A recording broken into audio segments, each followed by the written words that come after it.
Assalamualaikum warahmatullahi wabarakatuh. Alhamdulillahi rabbil alamin. Lahu ni'matu wa lahul fadlu wa lahul thana'ul hasan. Wassalawatullahi al-barrir rahim wal malaikatil muqarrabin ala sayyidina wa maulana Muhammadin wa ala alihi wa ashabihi at-tayyibin at-tahirin. Allahumma la sahla illa ma ja'altahu sahla wa anta taj'alul hazna idza syi'ta sahla. Allahumma rzuqna al-ikhlasa fi niyyati wal qawli wal amal wa ba'du. Ila nabiyil mustafa sallallahu alaihi wasallam wa ikhwanihi minal anbiya'i wal mursalin wa syuhada'i was salihin, khususan ila sultanil awliya Syekh Abdul Qadir al-Jilani wa Syekh Ahmad al-Rifa'i wa Syabahidina Naqsyabandi wa Syekh Abdullah al-Harari wa ila arwahi muassisi jam'iyyati Nahdlatul Ulama Syekh Muhammad Hashim Ash'ari wa Syekh Bisri Samsuri wa Syekh Abdul Wahab Hasbuwa wa ila arwahi jami'i ahli al-qubur minal muslimin wal muslimat. Al-Fatihah. A'udzu billahi minasy syaithanir rajim. Bismillahirrahmanirrahim. Alhamdulillahi rabbil alamin. Ar-Rahmanir Rahim. Malik yaumiddin. Iyyaka na'budu wa iyyaka nasta'in. Ihdinas siratal mustaqim. Siratal ladzina an'amta 'alaihim ghairil maghdubi 'alaihim waladdallin. Amin. Hadirin hadirat kaum muslimin muslimat, pemirsa Madu TV rahimakumullah. Alhamdulillah, kita bersyukur kepada Allah Subhanahu wa taala. Pada pagi hari ini Allah Subhanahu wa taala masih melimpahkan nikmat-nikmatnya yang tidak terhingga jumlahnya. Di antaranya nikmat taufik, sehingga kita pagi hari ini bisa kembali menjalankan salah satu amal soleh, yaitu hadir dalam majelis ilmu. Semoga Allah Subhanahu wa taala memberkahi majelis kita ini dan kita semuanya mendapatkan ilmu yang manfaat, barokah fid dunya wal akhirah. Amin ya rabbal alamin.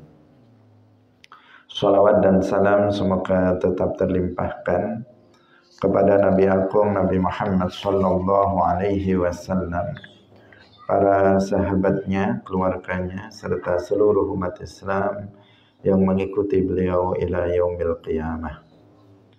Hadirin rahimakumullah, kita ikhlaskan niat kita masing-masing, kita ngaji lillahi ta'ala. Babun ittiba'ul janaizi minal imani. Qala al-Imam Abu Abdullah Al-Bukhari radhiyallahu anhu, babun utawi iki iku bab ittiba'ul janaizi utawi ngikuti jenazah iku minal imani, setengah sangking iman.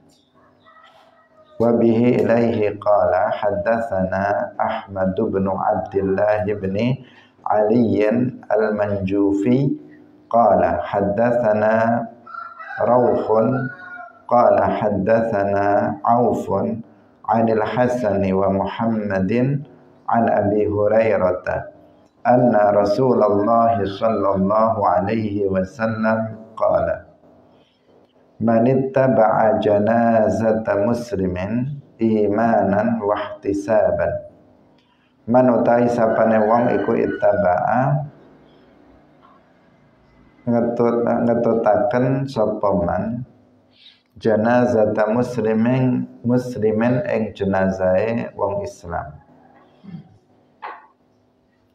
imanan krana iman wahtisaban lan nuprih ganjaran wa kana lan ono wa kana ma'ahu hatta yusalla 'alaiha wa kana lan ono sapa man iku ma'ahu sartane janazata muslimin hatta yusalla sehingga den salati 'alaiha ing atase jenazah wa yafrugha lan rampung min tafniha saking ngubur jenazah fa innahu mongko sak temene man iku yarji'u mulih sapa man minal ajri saking utawa bali sapa man minal ajri saking ganjaran bi qirataini kelawan qirat loro kullu qiratin utawi saben-saben sak qirat iku mislu Uhudin padane gunung Uhud. Wa man lan utawi sapane wong iku salat sapa man alaiha ing atase jenazah thumma raja'a nuli bali sapa man qabla an tudfana ing dalem sadurunge yen den kuburaken sapa jenazah fa innahu mangka sak temene man iku yarji'u bali sapa man bi qiratin kelawan qirat siji taba'ahu Utsmanul muazzinu qala haddatsana Aufun an Muhammadin an Abi Hurairah an Nabi sallallahu alaihi wasallam nahwahu ing padane hadis. Hadirin rahimakumullah, bab menjelaskan tentang ittiba'ul janaiz minal iman. Mengikuti jenazah itu adalah sebagian dari iman. Artinya salah satu amal soleh yang bisa menambah keimanan, yang bisa menyempurnakan keimanan seseorang. Al-janaiz itu jamak dari janazah atau jinazah. Jadi boleh dibaca fathah jimnya janazah dan juga boleh dibaca kasrah jimnya jinazah. Jadi janazatu muslimin atau jinazatu muslimin itu mufrad dari kata al-janaiz. Ittiba'ul janaiz minal iman. Mengikuti jenazah, mengikuti itu artinya dia dia ikut serta dalam pengurusan jenazah. Itu adalah merupakan amal soleh yang bisa menambah dan menyempurnakan keimanan seseorang. Seperti yang kita tahu di awal, telah kita jelaskan di awal bahwa iman itu bisa bertambah dengan ketaatan. Dan ittiba'ul janaiz itu salah satu bentuk ketaatan amal soleh yang dengan seseorang melakukannya maka akan menyempurnakan keimanan dia. Diriwayatkan dari Abi Hurairah radhiyallahu anhu bahwa Rasulullah sallallahu alaihi wasallam bersabda, "Man ittaba'a janazata muslimin imanan wa ihtisaban wa kana ma'ahu hatta yusalla 'alaiha wa yafrugha min tafniha fa innahu yarji'u minal ajri biqirataini kullu qiratin mithlu Uhudin." Barang siapa yang mengikuti jenazah seorang muslim, yang dia ikut serta dalam pengurusan jenazah seorang muslim, dasarnya adalah iman dan ihtisaban untuk mencari pahala. Jadi yang mendorong dia melakukan amal soleh itu adalah keimanan yang ada pada dirinya, yakin dengan seyakin-yakinnya tanpa keraguan tentang bahwa ittiba'ul janazah itu adalah merupakan salah satu bentuk ketaatan kepada Allah Subhanahu wa taala. Dan ihtisaban artinya dia melakukan itu semata-mata karena mencari pahala dari Allah, ikhlas karena Allah. Dia ikut serta dalam pengurusan jenazah itu ikhlas karena Allah, mencari pahala Allah, mencari ridha Allah. Bukan atas dasar riya, bukan agar agar dipuji oleh masyarakat, agar dipuji oleh orang lain karena dia ikut serta dalam kegiatan tersebut, tetapi semata-mata dia melakukannya ikhlas karena Allah. Jika dia melakukan itu sampai jenazah disolati, bahkan kemudian terus sampai jenazah itu dikuburkan, maka dia akan ketika dia kembali pulang, dia akan mendapatkan pahala 2 qirat. Dia akan mendapatkan pahala 2 qirat.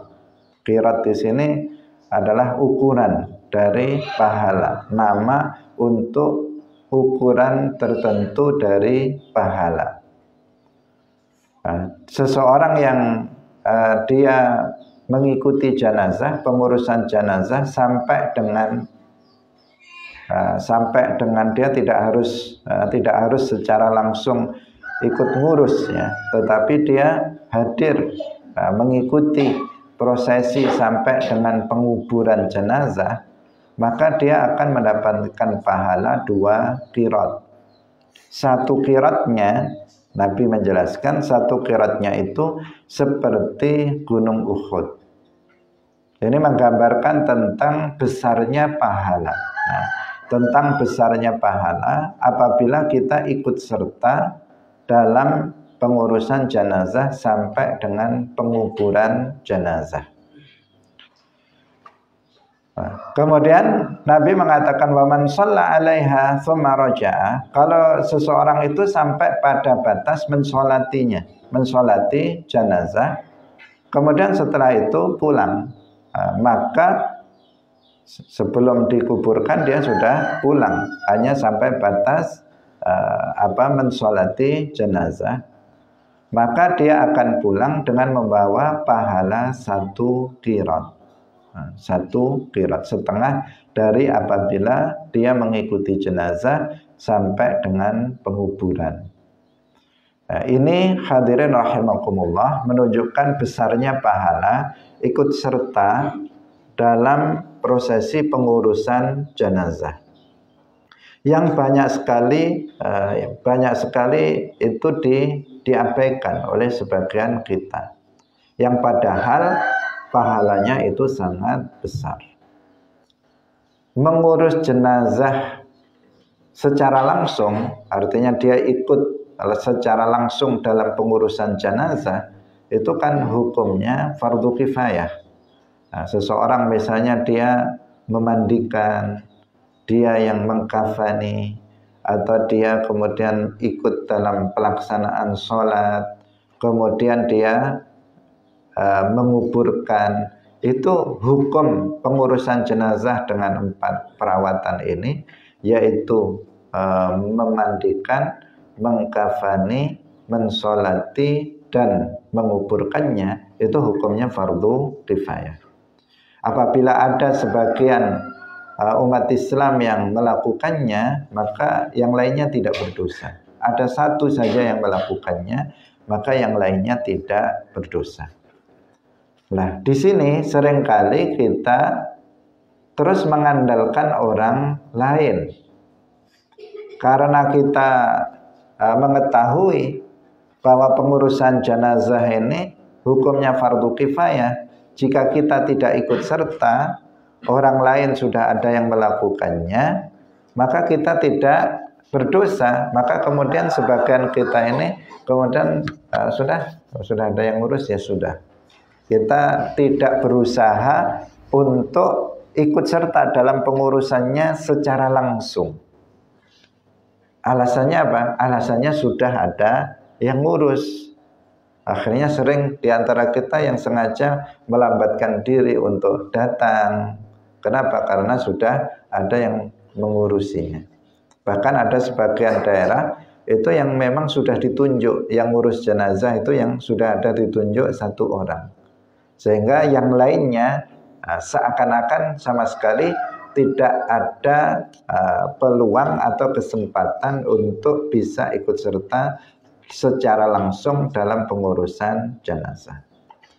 Semestinya kita tidak berprinsip seperti itu. Justru karena pengurusan jenazah secara langsung itu hukumnya fardu kifayah, justru semestinya kita mendahului orang lain dalam melakukannya. Kita mendahului orang lain dalam melakukannya. Kenapa? Yang pertama, merawat jenazah secara langsung. Tadi dia memandikan, kemudian mengkafani, mensolati, dan menguburkannya, itu hukumnya fardu, itu wajib. Dan pahala wajib itu lebih besar dari pahala amalan sunnah. Jadi pahala melakukan amalan wajib, meskipun itu wajib kifayah atau fardu kifayah, itu jauh lebih besar daripada pahala amalan sunnah. Itu yang pertama. Karena itu ya harus kita gunakan kesempatan untuk mencari pahala yang besar, yaitu pahala amalan wajib. Kemudian yang kedua, untuk merawat jenazah ini itu dilakukan cukup oleh 1 atau 2, 3 orang saja. Nggak bisa semua orang itu ikut serta. Kalau ikut serta nanti royoan misalnya, jadinya mayitnya babak belur, nanti dibuat royoan misalnya untuk memandikan saya saja misalnya. Karena hanya dibutuhkan 1, 2, 3 orang saja, karena itu kita harus mendahului orang lain dalam melakukannya, mengingat pahalanya yang besar karena pahala amalan wajib. Bukan justru sebaliknya seperti yang tadi kita telah sampaikan di awal. Karena dia tahu itu fardu kifayah, ya sudah ada yang ngurus, ya sudah, nggak perlu saya ikut-ikut. Padahal di situ ada pahala amalan wajib. Kemudian dia sengaja datang belakangan, kan sudah ada si fulan yang ngurusnya, saya belakangan tinggal terima jadi, nanti sholat misalnya. Itu disayangkan prinsip seperti itu. Yang semestinya apa? Sebaliknya seseorang mengingat itu amalan wajib, maka kita tidak membuang kesempatan untuk mendapatkan pahala amalan wajib dengan ikut serta secara langsung dalam pengurusan jenazah. Yang kedua, jangan terlambat kita datangnya, karena jika terlambat maka orang lain akan mendahului kita dalam mendapatkan pahala amalan yang wajib tersebut. Hadirin rahimakumullah. Nah, hadis ini menjelaskan bahwa seseorang yang mengikuti prosesi pengurusan jenazah dasarnya iman dan ikhlas karena Allah, sampai dalam tahap pemakaman, penguburan, dia mulai dari awal sudah hadir dan mengikuti dalam prosesi pengurusannya sampai dengan pemakaman, penguburan. Selesai penguburan baru dia pulang, maka dia mendapatkan 2 qirat pahala. 2 qirat pahala. Tapi jika seseorang itu hanya sampai pada sholat, dan itu juga kebanyakan kita, itu ngikuti hanya sampai pada pelaksanaan sholat jenazah. Setelah sholat jenazah, kemudian kita pulang masing-masing. Itu banyak yang seperti itu. Nah, yang dia ikut sampai pada pelaksanaan sholat jenazah, dia mendapatkan juga pahala, yaitu 1 qirat. Mendapatkan pahala 1 qirat. Kalau dia sampai selesai pemakaman, mendapatkan 2 qirat. 1 qiratnya itu seperti gunung Uhud, artinya besar. Nah, gunung Uhud itu ukurannya besar, yang menunjukkan pahalanya itu sangat besar. Terutama apabila seseorang itu ikut sampai dengan penguburan jenazah itu. Hadirin rahimakumullah. Jadi di sini Al-Imam Al-Bukhari menunjukkan kepada kita sebuah amal soleh, amal ketaatan yang hendaknya tidak kita abaikan, yaitu ittiba'ul janaiz. Karena itu juga menunjukkan kesempurnaan iman seseorang. Ada sebagian orang itu mengabaikan ini pahala amal ini, sehingga sering kita di antara kita ketika ada orang meninggal, saudara kita sesama muslim meninggal, kemudian dia tidak datang. Dia tidak datang, juga tidak ikut dalam pengurusan jenazah.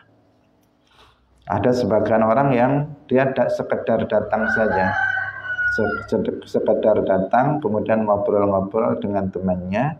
Ketika sudah waktunya disolati, dia pun tidak ikut sholat. Dia tidak ikut sholat, hanya sekedar berpartisipasi, duduk-duduk saja di situ. Sangat disayangkan. Sebenarnya dalam rangka untuk mendapatkan pahala yang sangat besar dari Allah Subhanahu wa ta'ala. Kita lanjutkan pada bab berikutnya. Babu khaufil mu'min min ayyahbata amaluhu wa huwa la yash'uru. Babu utawi iki iku bab wedine wong mukmin min ayyahbata saking yento kehapus apa amaluhu ganjaran amale mukmin. Wa huwa lan utawi mukmin iku la yash'uru, ora krasa sapa mukmin. Wa qala lan dawuh sapa Ibrahim At-Taimiyyu, ma aradtu, ora mameraken sapa ingsun qauli, utawa ora ngedengaken sapa ingsun qauli ing ucapan ingsun ala amali ing atase amal ingsun, illa khasyitu kejaba wedi sapa ingsun an akuna ing yen ta ana sapa ingsun iku mukadziban wong kang ngorohaken. Wa qala ibnu abi mulaikata adraktu, nemoni sapa ingsun salasina ing suit ing 30 min ashabin nabiyyi saking pira-pira sahabatin nabi sallallahu alaihi wasallam. Kulluhum utai sakabehane ashabun nabi iku ya khaufu wati sapa kulluhum an-nifaqa ing nifaq ala nafsihi ing atase awak dhewene kullu. Ma minhum yaqul, ma minhum ora ana iku setengah saking ashabun nabi sapa ahadun wong suci yaqulu ngucap sapa ahad innahu sak temene ahad iku ala imani Jibril ing atase imane malaikat Jibril wa Mikail lan imane malaikat Mikail. Wa yudhkaru lan den sebut anil Hasani saking Al Hasan Al Bisri ma khafahu illa mu'minun, ma khafahu ora wedi ing nifak sapa illa mu'minun kejaba wong mukmin. Wala aminahu lan orang ngrasa aman sapa wong ing wala aminahu lan orang ngrasa aman saking nifak sapa illa munafiqun kejaba wong kang munafik. Wa ma yuhdharu lan wa malan perkara yuhdharu kang den waspadai minal israri saking terus menerus ala nifaqi ing atase kemunafikan wala isyani lan kemaksiatan min ghairi taubatin saking tanpa taubat Liqaulillahi ta'ala, karena dawai Allah ta'ala, walam yusirru ala ma fa'alu wa hum ya'lamun. Walam yusirru lan ora padha terus menerus sapa wong akeh ala ma fa'alu ing atase perkara fa'alu kang wis nglakoni sapa wong akeh wa hum lan utawi wong akeh iku ya'lamun padha weruh sapa wong akeh. Ali Imran. Hadirin rahimakumullah, jadi babnya ini panjang. Hadisnya ada 2 pendek-pendek, tetapi babnya panjang. Karena memang Al-Imam Al-Bukhari, Abu Abdullah, itu seringkali menjelaskan babnya. Babnya itu penjelasan tentang masalah akidah ahli sunnah wal jamaah. Hadirin rahimakumullah, babu khaufil mu'min ayyah bata amaluhu wa huwa la yash'ur. Bab menjelaskan takutnya seorang mukmin apabila pahala amalnya itu terhapus, sedangkan dia tidak merasa bahwa pahala amal solehnya itu terhapus. Ini berkaitan dengan masalah ikhlas dan riya. Yaitu bahwa seorang mukmin itu takut apabila amal-amal kebaikan yang dilakukannya itu tidak berpahala. Senantiasa dia merasa takut kalau amal perbuatan yang dia lakukannya, amal kebaikan yang dilakukannya itu tidak berpahala. Yaitu dengan cara mengikhlaskan niat dalam setiap amal yang dia lakukan. Karena hanya dengan ikhlas, niat yang ikhlas, maka amal soleh yang kita lakukan itu akan berpahala. Sebaliknya, jika amal soleh yang kita lakukan itu disertai dengan riya, maka tidak akan berpahala. Pahalanya akan hilang. Tidak akan ada pahalanya. Itu apabila disertai dengan riya. Riya kebalikan dari ikhlas. Kalau ikhlas itu artinya beramal ketaatan karena Allah. Itu ikhlas.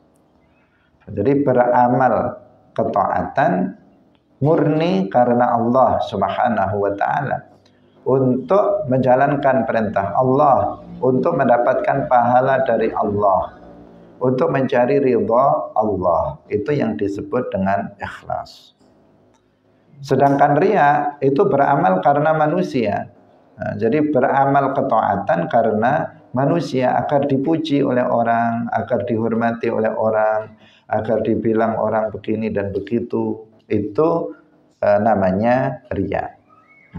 Syarat diterimanya amal soleh adalah harus dibarengi dengan niat ikhlas. Dalam hadis yang lain sering kita sebutkan, innallaha la yaqbalu minal amali illa ma kana khalisan lahu. Sesungguhnya Allah itu tidak menerima amal soleh kecuali yang dilakukan ikhlas karena Allah. Kalau sebaliknya disertai dengan riya, maka nggak akan ada pahalanya. Yang nggak ada pahalanya itu adalah amal yang disertai dengan riya. Yang nggak disertai dengan riya itu tetap ada pahalanya. Contohnya, misalnya seseorang sholat zuhur. Pada rakaat yang pertama, dia mengikhlaskan niatnya karena Allah. Tetapi pada rakaat yang kedua, dia merubah niatnya menjadi karena manusia. Jadi pada rakaat pertama dia melakukannya karena Allah, ikhlas. Maka di sini ada pahala. Rakaat pertamanya ada pahalanya. Tetapi ketika pada rakaat yang kedua itu sudah berganti riya, maka rakaat yang kedua itu tidak ada pahalanya. Itu yang dimaksud di sini, berbeda dengan kufur atau syirik atau riddah. Nah, kalau riddah itu menghapus amal soleh semuanya yang pernah dia lakukan sejak dia baligh, seperti yang kemarin telah kita jelaskan. Wa may yakfur bil imani faqad habita amaluhu. Artinya pahala amal soleh yang pernah dilakukannya sejak dia baligh sampai dia murtad, itu semuanya terhapus pahalanya. Itu kalau apa? Riddah, kufur, syirik. Tetapi kalau riya itu hanya menghapus pahala amal soleh yang disertai dengan riya. Kalau tadi dia sholat zuhur murni lillahi ta'ala, kemudian pada waktu sholat asar dia sholatnya riya karena manusia, maka sholat zuhurnya nggak berpengaruh, dia tetap berpahala. Ketika dia ada riya dalam pelaksanaan sholat asar, maka sholat asarnya yang tidak berpahala.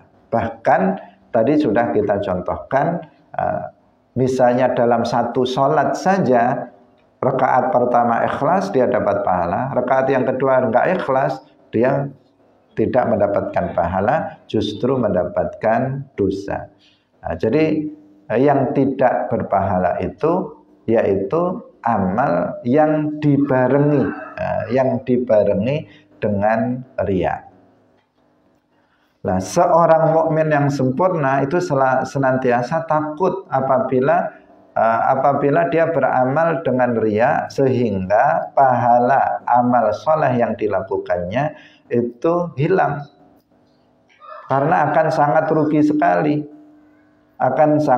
sekali. Seperti kita hadir dalam majelis ilmu seperti ini, kalau sempat ada riya dalam hatinya, maka ruginya bukan main. Ruginya kita bukan main. Kenapa? Karena pahalanya yang sangat besar, yang sering kita ulang-ulang agar kita ingat dan perhatian, pahalanya lebih baik dari sholat sunnah 1000 rakaat. Kalau sempat kita dalam hati kita itu ada riya dalam melakukannya, maka nggak dapat pahala, justru mendapatkan dosa. Kalau ada orang sholat, pahalanya sangat besar. Sholat itu adalah kewajiban yang paling wajib setelah iman. Pahalanya sangat besar. Ketika seseorang itu misalnya riya dalam hatinya ketika melakukannya, maka dia akan sangat rugi besar. Karena bukan hanya kehilangan pahala, tetapi dia juga mendapatkan dosa.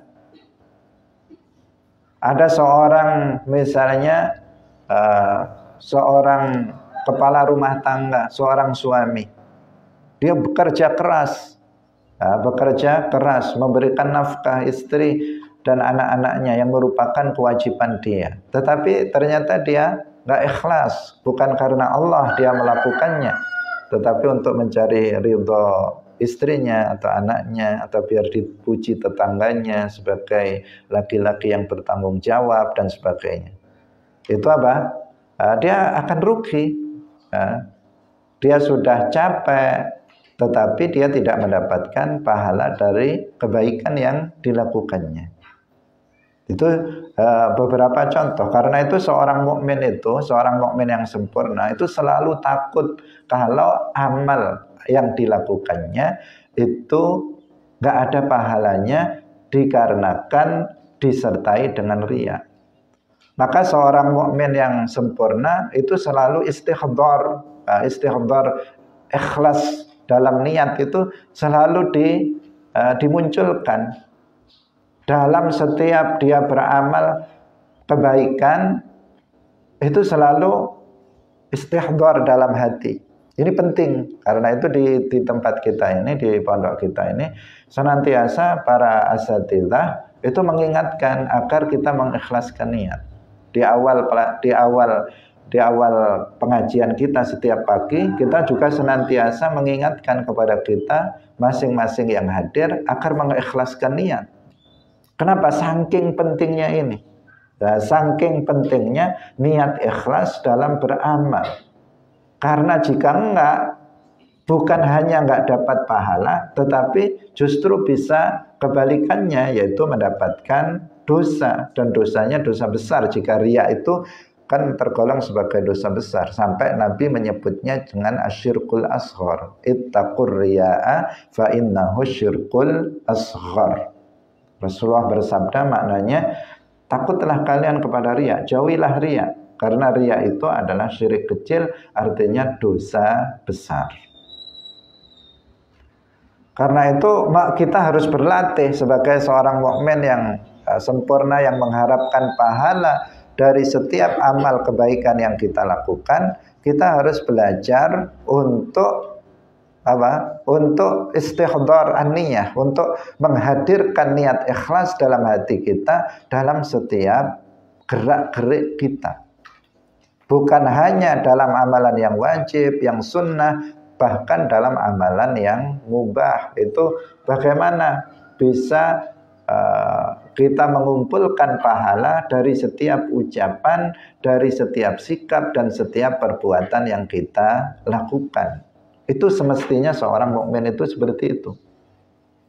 Ketika kita misalnya bekerja, ada istighfar dalam hati agar mengikhlaskan niat karena Allah melakukannya.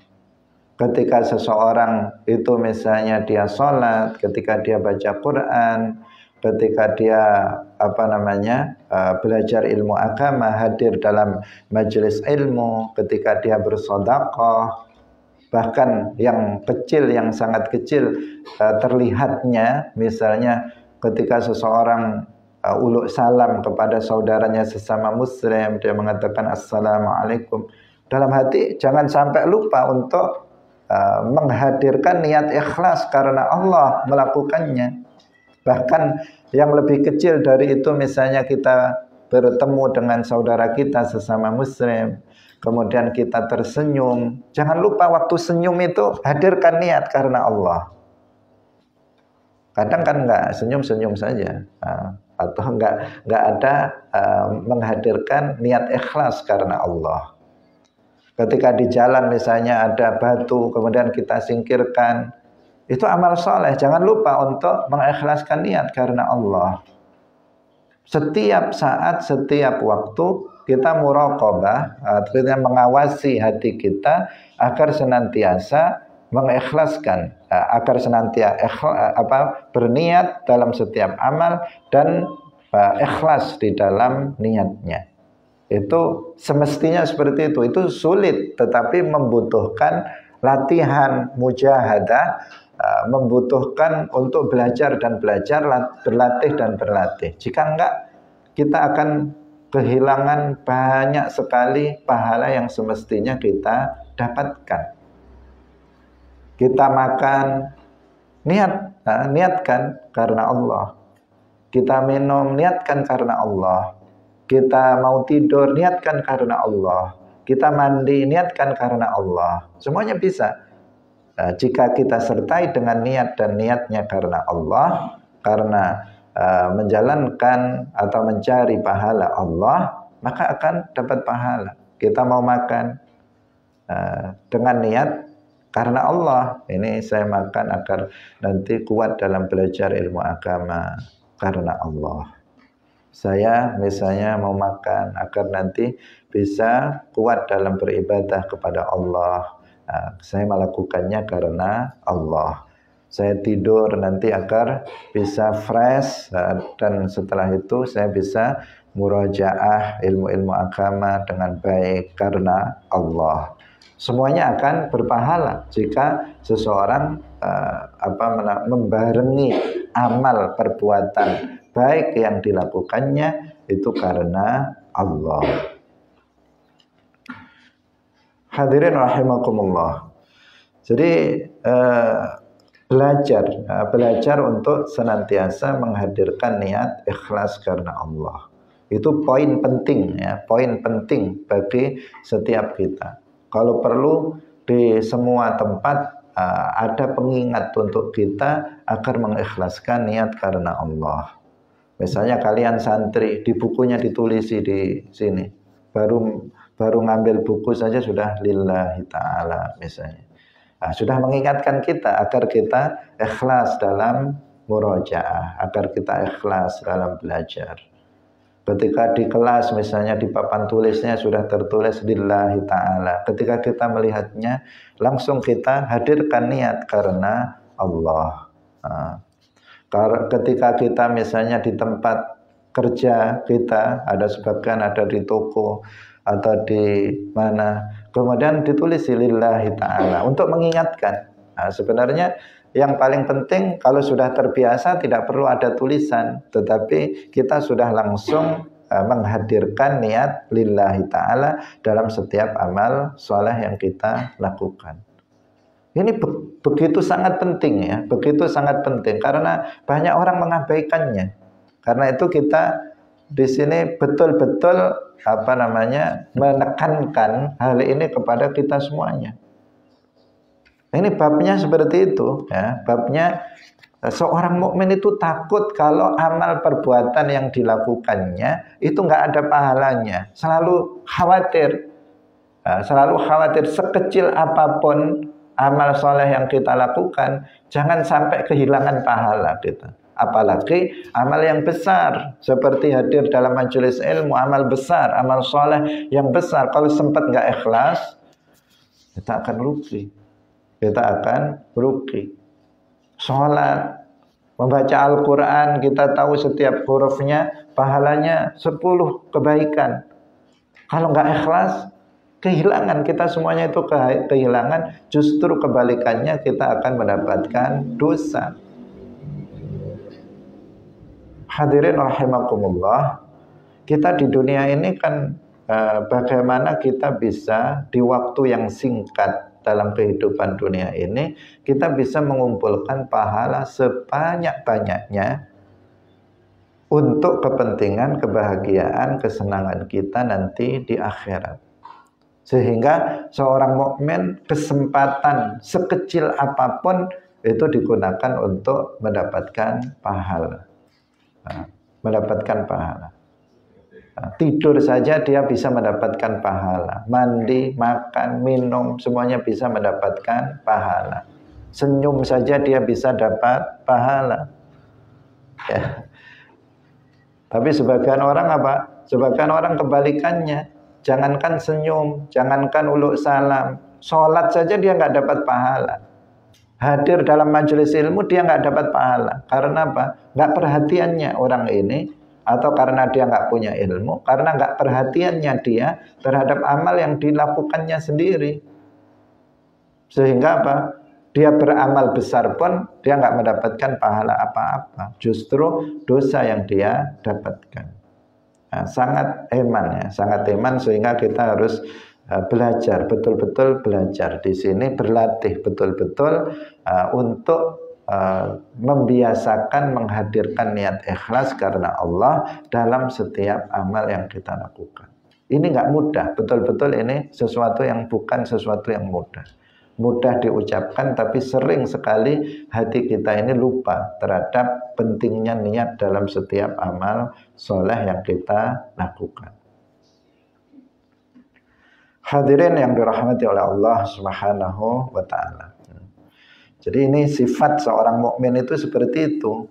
Dia takut kalau amal soleh yang dilakukannya itu nggak berpahala, dan dia nggak merasa. Dia merasa dia banyak pahalanya, tetapi ternyata kosong, semuanya nggak berpahala. Apa yang dilakukannya semuanya nggak berpahala. Sangat disayangkan jika seseorang seperti itu.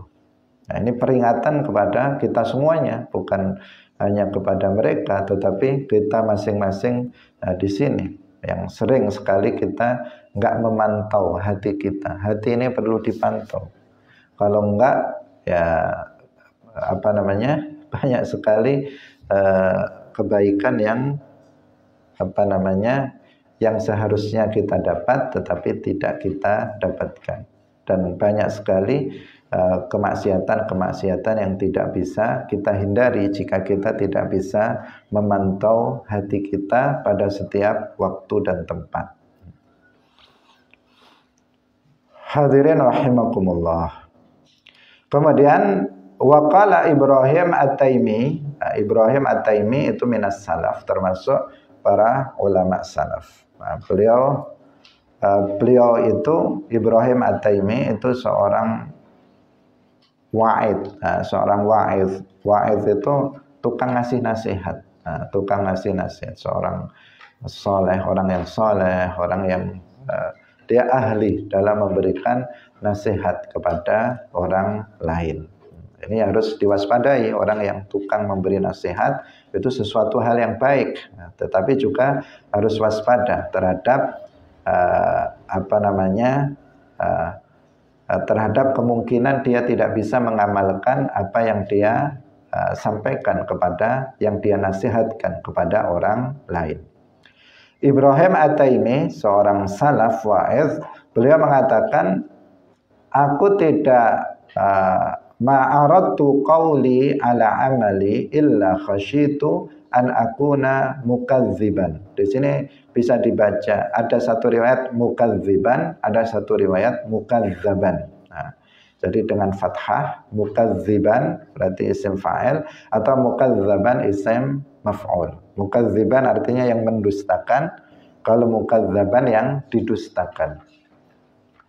Jadi saya tidak membandingkan ucapanku dengan amalku, kecuali aku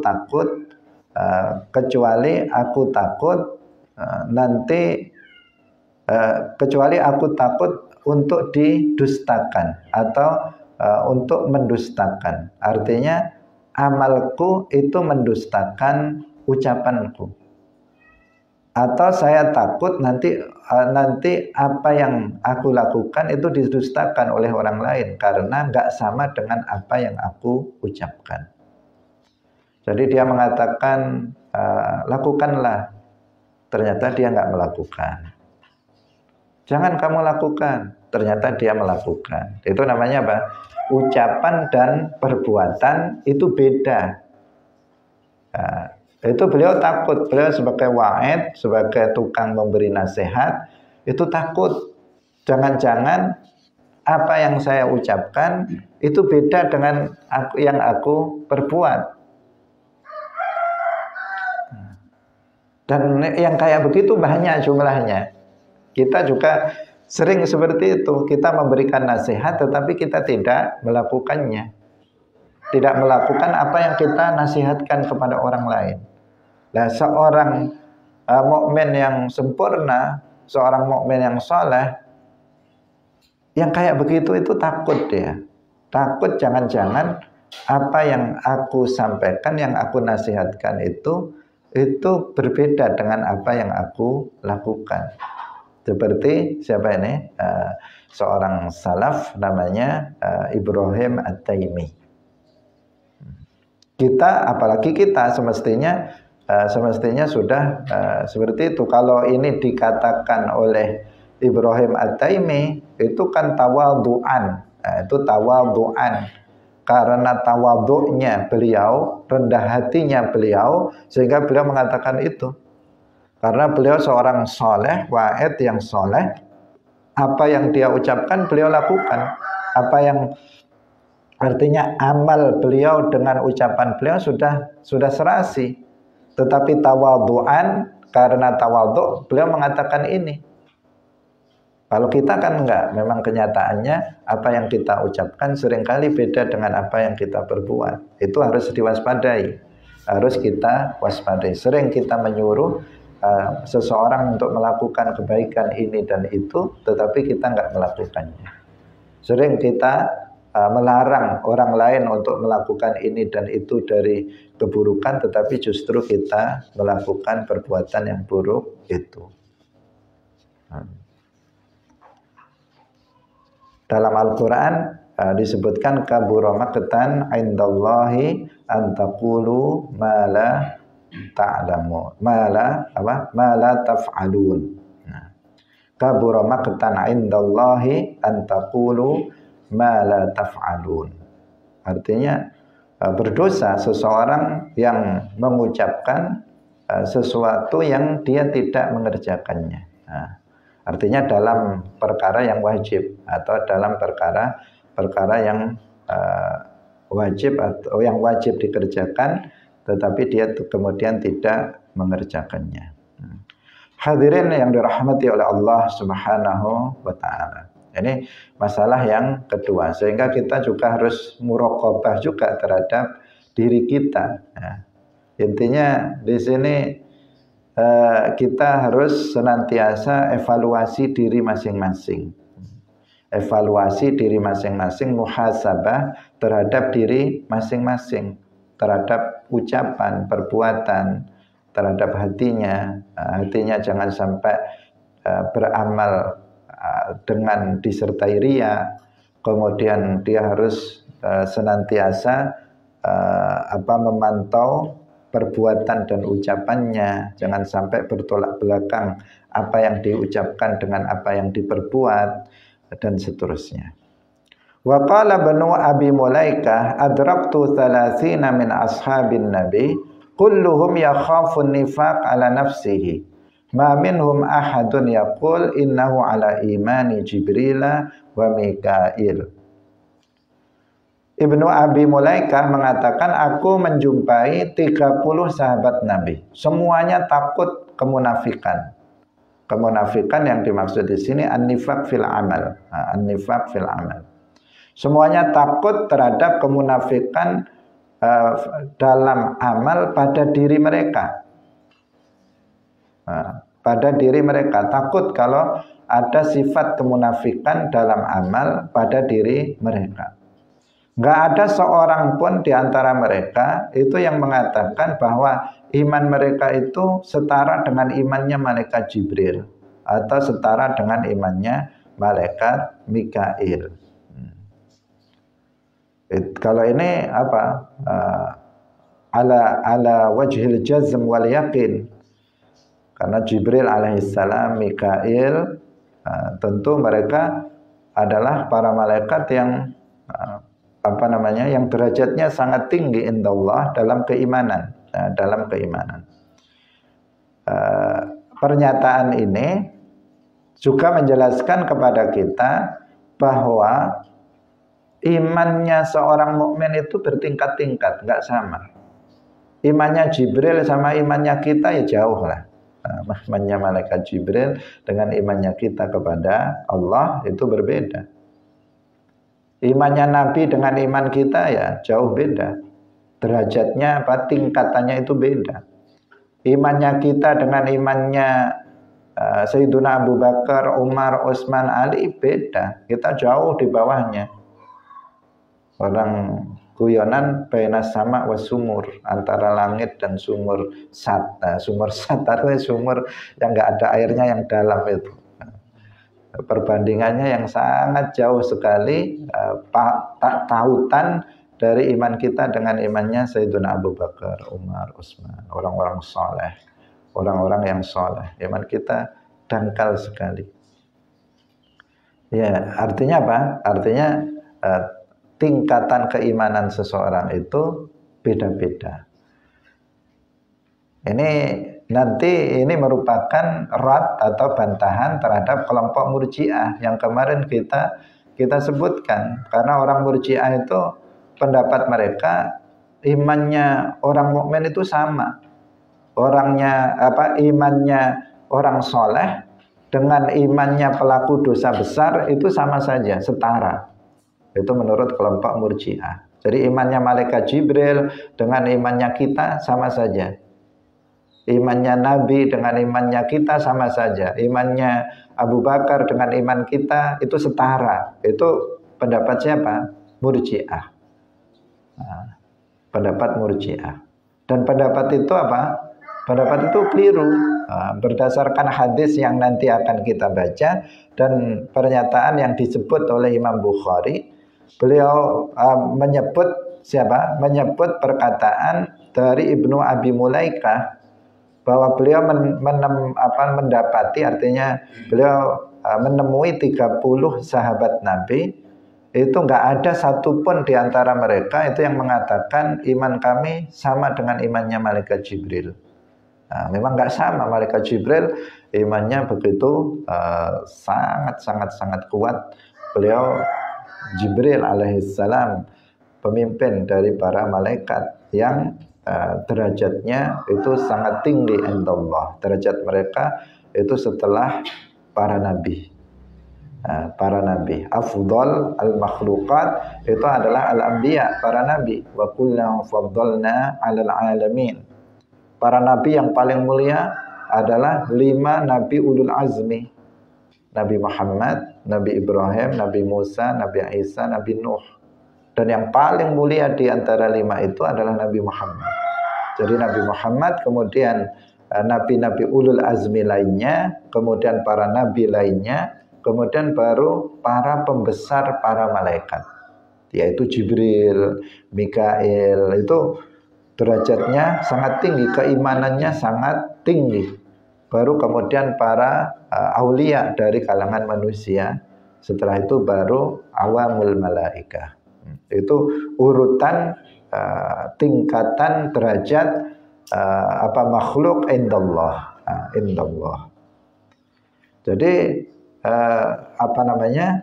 derajat keimanan atau tingkatan keimanan orang-orang mukmin itu beda-beda satu dengan yang lain. Ada yang tinggi, ada yang rendah, ada yang kuat, ada yang tipis. Itu seperti itu. Dan itulah yang diyakini oleh Ahlus Sunnah wal Jamaah. Beda dengan mereka kelompok Murji'ah. Insya Allah kita lanjutkan dalam pertemuan berikutnya. Kita belum selesai menjelaskan tentang bab, karena bab ini mengandung beberapa hal penting berkaitan dengan permasalahan akidah. Barakallahu fikum wallahul muwaffiq ila aqwamit thariq. Wassalamualaikum warahmatullahi wabarakatuh. La ilaha illallah. Allahumma salli ala sayyidina Muhammad wa ala alihi wa sahbihi wa sallim. Rabbi ghfirli wa liwalidayya wa lil mu'minina wal mu'minat.